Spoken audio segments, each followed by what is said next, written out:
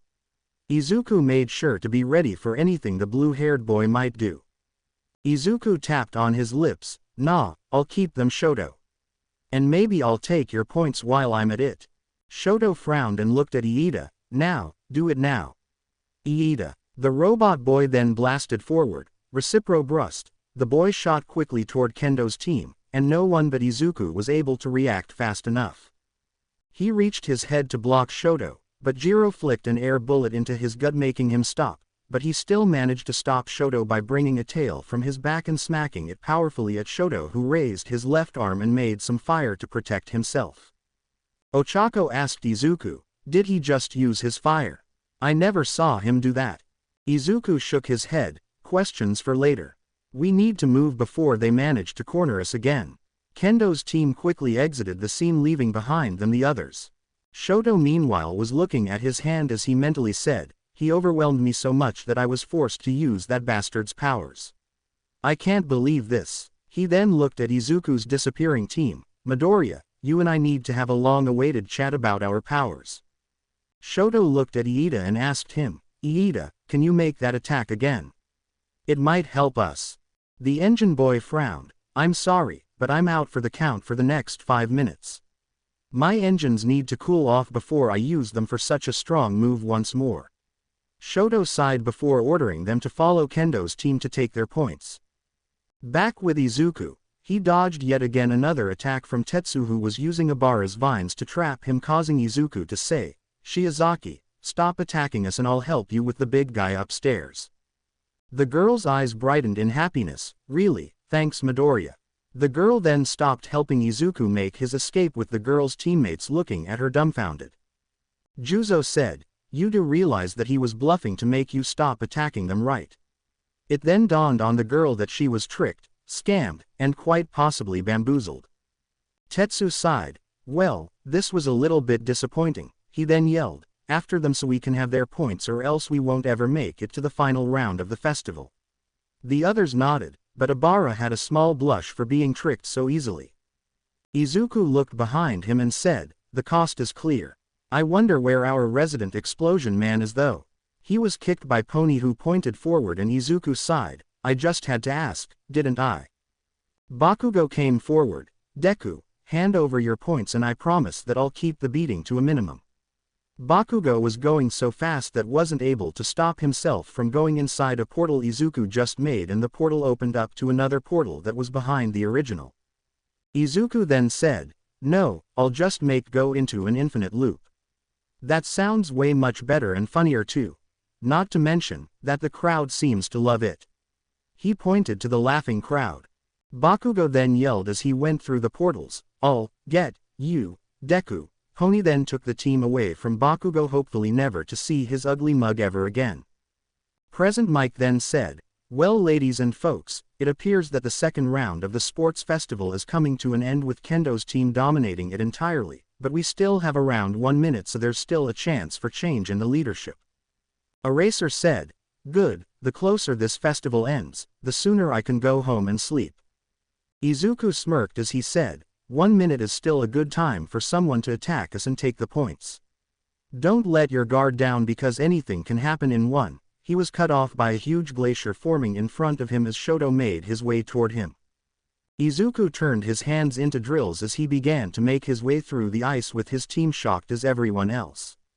The boy looked at his team and said, "I wasn't making a hole, but making a bunker." He looked at Pony and said, "Release the energy beam."